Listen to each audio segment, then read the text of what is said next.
Dr. M. Faustus was already bored of waiting in the VIP line. This line was for the VIPs, the very important persons, the very best of the best. Why was there a line at all? It should have been him and no one else. All the peasants below were in a much longer line. Bags, suitcases, and luggage were all being checked down on the peasants' line.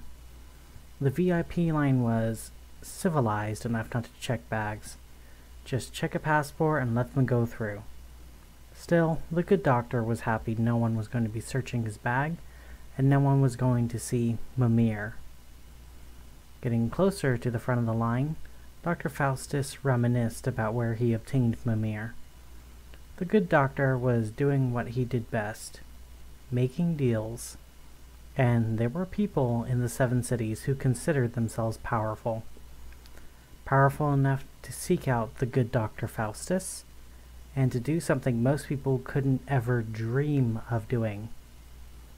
Actually offer something that Faustus wanted. So, with that deal, Faustus was in Bristol, Albion. There were rumors of a delightful little outbreak that the local Hunters Guild and the Order of Steel were struggling to put down. So, the good doctor took the first plane he could to Bristol.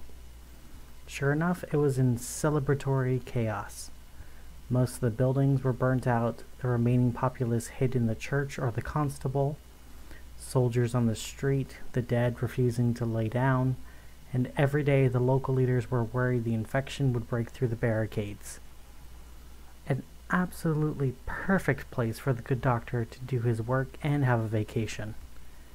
If only that damn Order of Steel and the Hunters Guild weren't so good at doing their jobs. The Order of the Shield was treating those bitten, and the Hunters Guild were killing the host too quickly. The outbreak was causing delightful damage, but the Baron's Bacillus, the bacteria that caused Samedi Syndrome, couldn't live very long without a living host, which led to an even greater problem. Those living hosts suffering from Samedi Syndrome were even less cooperative than Typicam peasants. So, by the time Faustus arrived in Bristol, there were very few left suffering that he could reach. At least until he made it to the edge of town. There, at the edge of town, was a young man trying to escape. A conspiratorial and paranoid man who was convinced at first that the infection was fake. Then when he was infected, he became convinced that the soldiers weren't there to help him.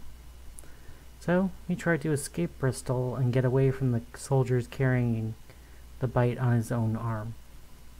He even managed to get past the patrol routes, but he didn't even make it half a mile past the edge before he collapsed from battling the bacteria. As delightful a distraction as it was, Dr. Faustus knew he couldn't leave the boy alone. Either he would escape and create further outbreaks, which, while entertaining, wouldn't help the plans of Faustus, or the boy would be captured and killed by the soldiers, which would be even less entertaining and be even less helpful. So, Faustus approached the collapsed corpse from the woods, ready to do his job. But, getting close, the body lifted its hand to the good doctor. A tiny bit of light remained in the boy's empty eyes. His voice also whispered, "Help me," he cried in a pathetic voice that screamed with its near silence. The boy acted out of sheer self-interest, and when he experienced consequences for his choices, he ran away, making the problem worse for everyone else, and quite possibly a threat to the entire world. Ah, a man after the good doctor's own heart. The doctor's heart cried out for the man as he decided to help the pathetic pup. 2 quick cuts between some vertebrae and a strong pull, and Dr. Faustus was able to lift the severed head into the air by its hair. The last of its life, its blood, and its humanity spilled out when it was lifted up. all making the head much easier to carry for Dr. Faustus.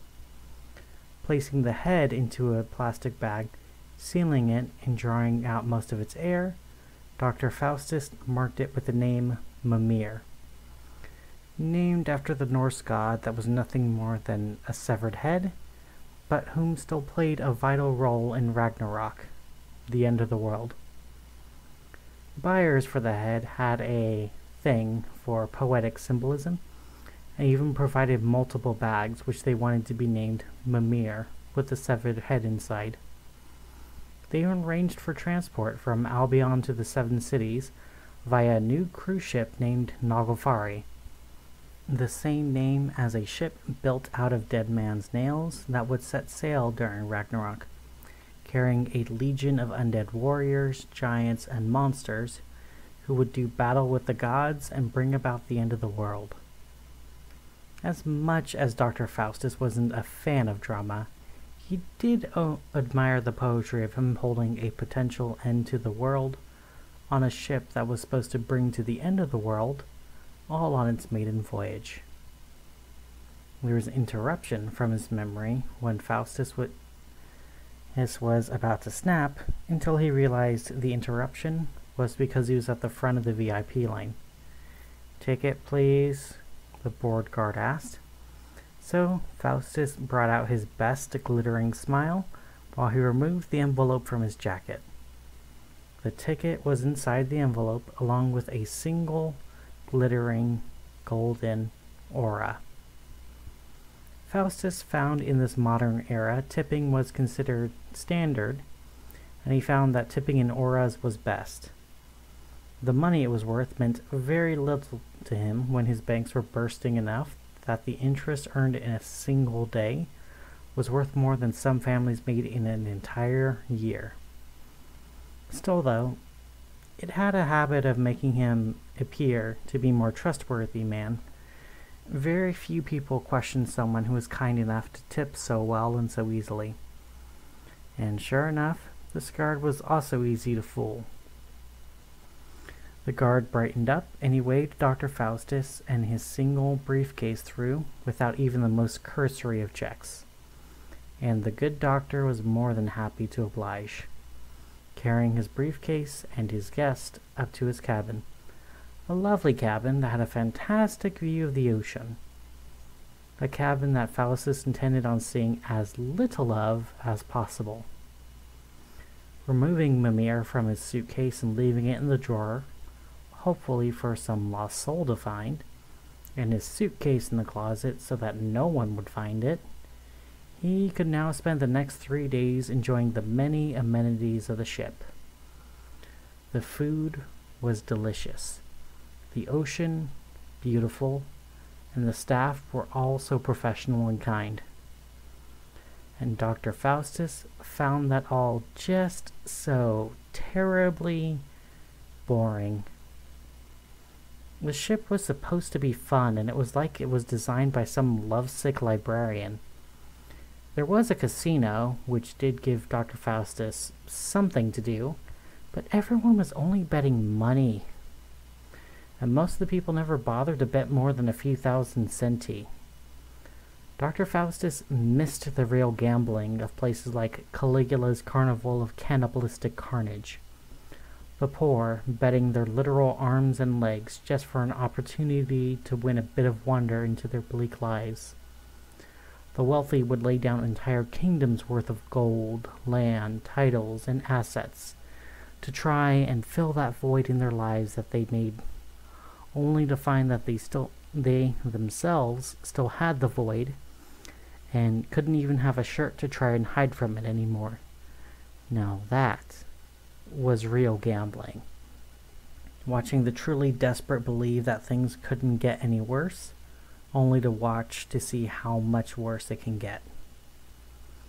Still, the casino had a few interesting people. Timothy Gavin was a professional pontoon player who often played Dr. Faustus, only to forget him the next time they saw each other. At first, Dr. Faustus was worried there was something wrong with the gambler, but then he realized it was just the way he forgot anything not relevant to him. Still though, on the third day, Dr. Faustus was quite certain he made an impression on the young Timothy Gavin. When there was an announcement that an outbreak of bacterial meningitis occurred on the ship, a wide smile broke across the good doctor's face. The housekeeper finally found Mimir. Now time for the next request of Dr. Faustus's buyer. Proof that Samedi Syndrome was just as deadly as warned. A few auras to the dealer, and Dr. Faustus knew he had both the dealer and Timothy Galvin out, just for a little longer. A few more variables for the test to remain out. After losing a few rounds on purpose, Dr. Faustus was confident it had been long enough, leaving his chips and auras at the table. After all, what were they worth when it was nothing compared to what he was about to earn? He left and traveled down the dark halls. Leaving the casino, he saw that many of the lights were off. Some kind of procedure from the corporate office about keeping lights down during disasters. Still, it was quiet, dark, ominous, and absolutely boring. Dr. Faustus was expecting pandemonium, death crawling through every single doors, and screams that could be heard across the ship. So far, it was just slow silence. Sighing to himself, the good doctor strode down the dark hallway. Who knows, maybe there was some more going on elsewhere. Stalking through the hallway, the most Dr. Faustus heard at first was the muffled noise of televisions and families safely in their cabins. Absolutely the worst kind of people. What kind of people would spend time with their family in safety and quiet? The kind of people that Faustus never bothered to deal with. They would never take a risk, even if there was a good reward. What he was looking for was people who would think of quarantine as a chance to party. People who would see opportunity in danger. Those who would see fear as only a new rush, chasing greater and greater dangers like an addict seeking greater and greater highs, growing more resistant to the joy, but more and more vulnerable to the damage. In the experience of the good doctor, people like that always existed in every group. And they always felt like not only were they better than everyone else, they were also the loudest and the rowdiest. And sure enough, on the main deck, Dr. Faustus saw a large collection of patrons. They were passing drinks to each other. Most were in the water, but a few were dancing on the edge of the pool. No staff in sight, not even security, not even a lifeguard. They were very loud, and it was only a matter of time before they attracted the attention of someone or something. So, in anticipation, Dr. M. Faustus leaned on the rail looking down at them, smoking a cigar that he kept in his jacket, while he watched them play their games below. As Dr. Faustus watched the party below, he finally saw something start to approach. On the other end of the main deck, something lurched forward. Dressed like a security guard, at first glance, someone could easily mistake it for a normal security guard on any cruise ship. Except, even the most tired security guard didn't move this way. They don't lurch forward like a puppet with half of its strings cut. They didn't glare with the intensity of the void, and they didn't moan with all the terror of the abyss.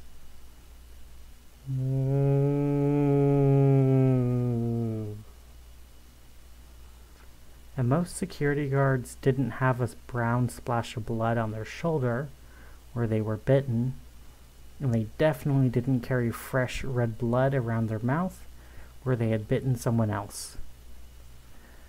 Samedi Syndrome was simply splendid to see. Despite the creature's moaning, no one saw it as it approached slowly.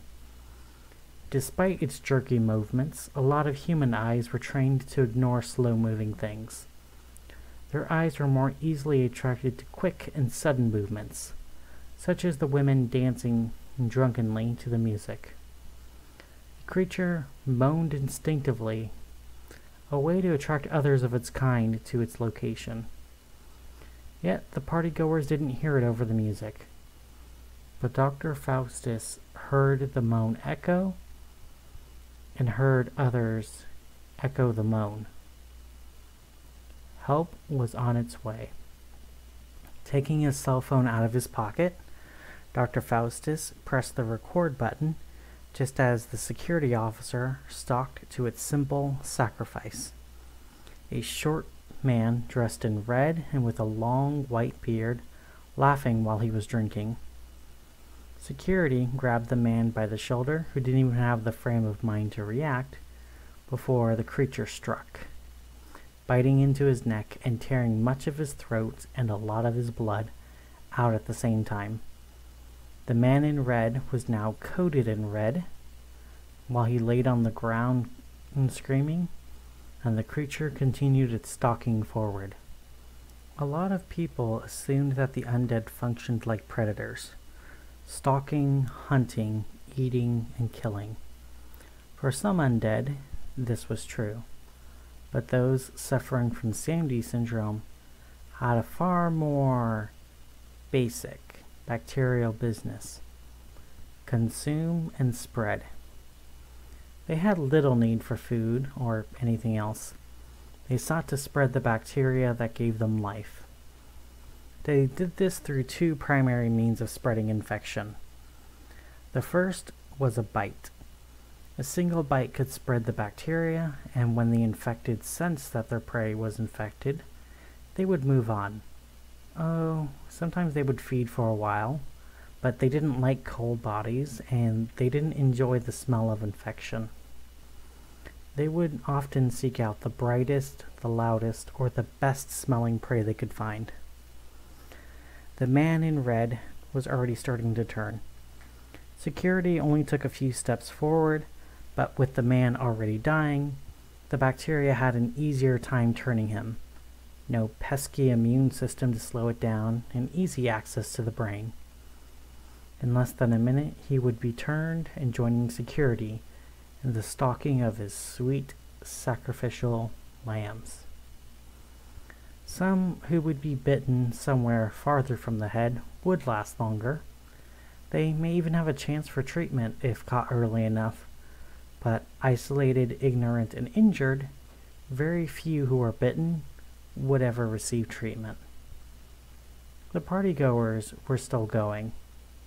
No one noticed that one of their own was bitten, nor did they notice the other crashers crawling closer and closer. As the security officer approached the main clump of people, Dr. Faustus saw that he was going to see the other way that Samedi Syndrome was primarily spread. The security officer began to gag as it approached the main group of people. Already, someone tried approaching him to ask if he was all right.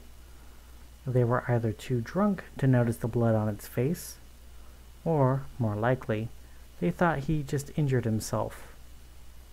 Still, though, they only fell for the trap of the undead. Well, maybe not trap. A trap implied it was an action that was planned and thought out. Instead, what happened was an instinctive action done by those with Samedi Syndrome when they saw multiple warm bodies nearby they could infect. The security officer regurgitated blood, bile, and brains all over the main group of people. Already there were screams, and the other undead approaching began to tear into the stragglers, who avoided being puked on. Samedi Syndrome thrived in the stomach along with the brain and saliva. The undead could use parts of their meals as a concentrated cocktail of corrupted contagion. The venom spewed out would spread infection just as effectively as a bite, except among many others at the same time. It was definitely disgusting, but it was extraordinarily effective. The entire party group now infected in some way, Dr. Faustus grew bored and he stopped his recording. There was no point in remaining. Some of the partygoers were already turned and now hunting others. But those who were infected but didn't know it yet were being ignored by the undead and trying to wash off the bile. Like that could honestly do anything. Still, the good doctor had enough evidence for his video. A single bite from a single victim was spreading, and the spread would only grow greater. How long until the damned sought out those who sought to hide? How long until the vanguard arrived, exposing themselves? Who knows, maybe the ship would be able to make it to port in Isle City. Then an entire city of 10 million Samedi Syndrome sufferers would stalk single-mindedly throughout the 7 cities. That thought brought a strong smile to the doctor's face. That kind of chaos would make Bristol look like a case of the sniffles. And at least Albion had a functional order of steel and Hunters Guild. Isle City had the Coastal Guardians. That dynamic duo, while definitely good, also definitely couldn't delay a division of the damned dead. So this was turning out even better than Dr. Faustus could believe. A spring was in his step now as he traveled to his room to grab his things. He had 2 more things to do on the ship before he left. Very important things for his buyers. That he had to do these things, otherwise he wouldn't get his full payment. And the only people in his experience who cared about the devil and the details more than the devil himself were those who made deals with the devil. Grabbing his suitcase from the closet, Dr. Faustus went to his drawer, but he paused when he saw the pile of auras were still waiting in the tip bowl. Very odd that housekeeping didn't take his more than generous tip. In all of his travels, he never knew anyone who would refuse so much gold, even if the gold was gorged with gore and sealed with sins. They would accept the gold with all the gleeful gluttony of Mammon. Maybe the housekeeper was someone who died before they could accept the gold, the good doctor finally decided. The thought that someone would willingly refuse the gold never occurred to him. Honorable humans were about as likely as sinful saints, in his opinion. But when he opened the drawer, he found it empty. Seeing it empty, he slammed it shut while he swore. Alta vide, you were supposed to take the gold and leave the head, not take the head and leave the gold. That just makes things harder for me, he muttered before he sighed and opened his suitcase, removing something else from his minimal luggage. A sharp steel scalpel, strong enough to slice through a skull. He now had 3 things to take care of, and like any good doctor, he kept his tools close. Fortunately, it was quite easy to find a new mimir. Traveling along the top deck, heading towards the captain's quarters, it wasn't long until Dr. Faustus found a sufferer. It used to be a tall man, but now it was hunched, and it hissed when it saw Faustus. Even this broken being knew that there was something very inhuman with the good doctor. Holding his scalpel in hand, Dr. Faustus approached the Samedi Syndrome sufferer. Easy prey for you, big guy. All you gotta do is take it, he said as he approached the creature. Finally, the creature let out a long moan.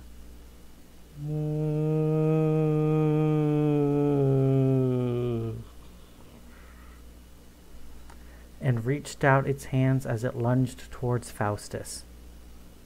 The creature easily had a foot on the good doctor, and maybe an extra 100 pounds. Whatever he was in life, he was still fast and strong even in death. He would have easily overpowered any normal man. Doctor Mephistopheles Faustus was anything but a normal man. Grabbing the creature's arm in one hand, he easily broke it so it was non-functional and slid its scalpel completely around its neck. 2 quick cuts and the creature's head dangled behind its back. It gurgled as it hung upside down, looking at Dr. Faustus, who turned back to face the creature. The largest smile he had in his entire life was on his face, while he severed the spinal column with his scalpel. 2 more quick cuts and the head fell, and the body soon followed. Picking up the head, Faustus examined it. It snarled and bit in this state, but did so in near silence. It had no lungs to make any noise. It existed as a strong bioweapon, but one easily controlled. The slight smell of rot from its necrosis tantalized Dr. Faustus's nostrils. Smells like home, he said while he removed another opaque plastic bag from his suitcase, also marked with the name Mimir. Dr. Faustus was nothing if not prepared. About to put his charge inside the bag, he paused before putting away the plastic bag back into the suitcase. His new friend would make his next task much easier. Dr. Faustus made it to the staff-only section near the top of the ship, the control room. Here, normally the captain, along with his first officers and all the most important staff, would remain. Surely this was the most secure section of the ship, and the one that was holding what he needed. Knocking at the waterproof door, Dr. Faustus yelled through it. "Help! I'm not bitten, but those things are following me," he lied through the steel door, the severed head at his side, hidden away from an easy view. Sure enough, not even a minute after he knocked at the door, the seals hissed and the door began to open. It took nearly 30 seconds before it was finally wide enough for Faustus to walk through. On the other side of the door was the captain, judging by his hat and badge. "Oh, thank you so much. Can you please hold this for me?" Faustus asked, handing the severed head to the confused captain, who held the head, not aware what it was at first. He became aware very quickly when Mimir bit into his belly. While Mimir kept the captain busy, Faustus continued his walk into the control room. There were no other staff here. It looked like the captain kept true to his word that all staff were to head to their quarters. Oh well, too bad for him. Dr. Faustus found what he was looking for just beneath the console. A very bright orange, a very large box. The infamous black box, the keeper of the logs and information of what happened on the shift in case it crashed or sank. Despite the name, it was painted bright orange to make it easy to see in debris.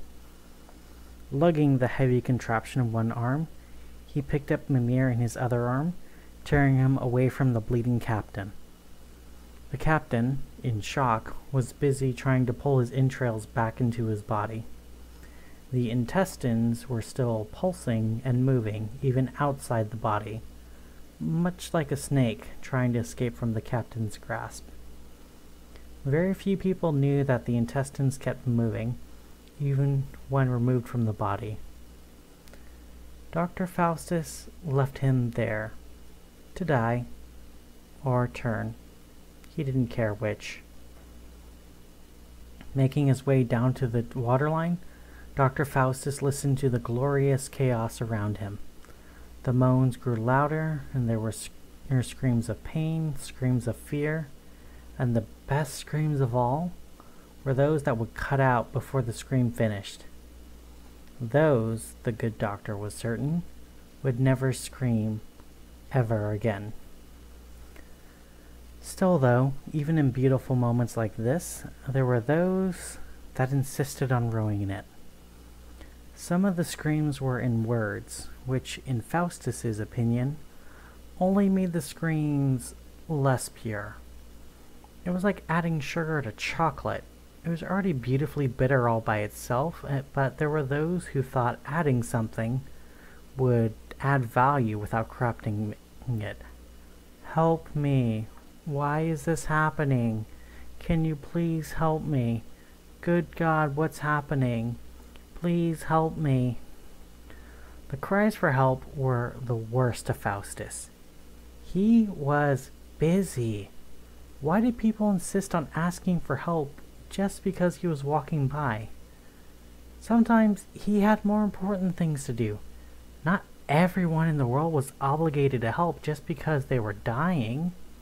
Why, if he had to stop to help someone just because he saw they were dying, he would hardly have time to do what he wanted to do. Finally, at the waterline, Dr. Faustus found what he was looking for: the tending boat. Big cruise ships, like the Naglfari, were often too big for most docks, so a smaller boat was kept on board to help the passengers get to shore without having to climb up or down a massive gangway.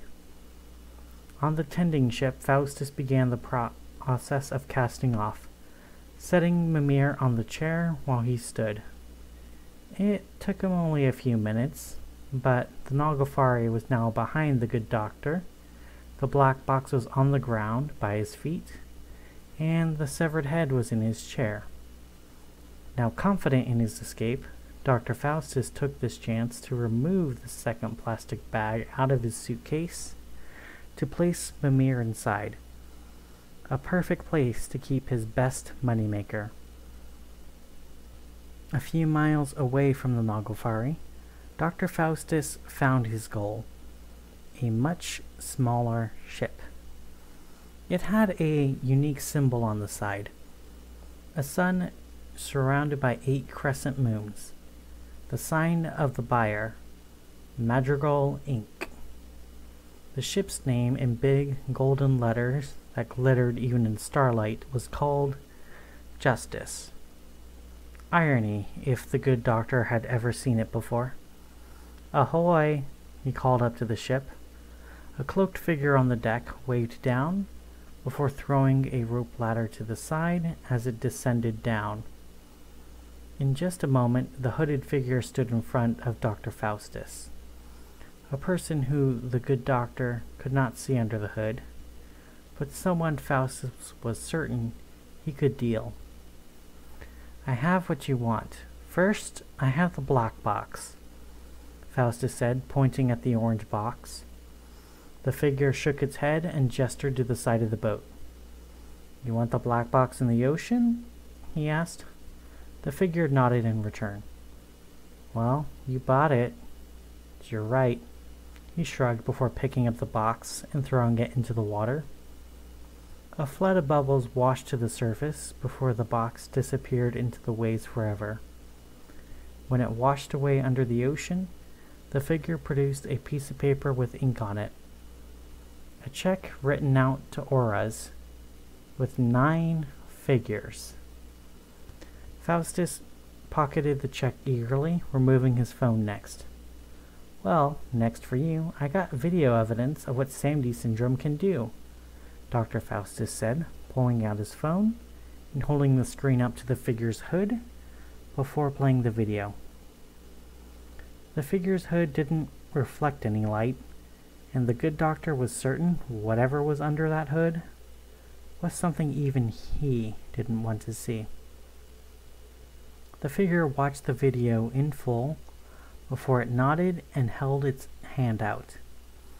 It wanted the phone. "I mean, I guess.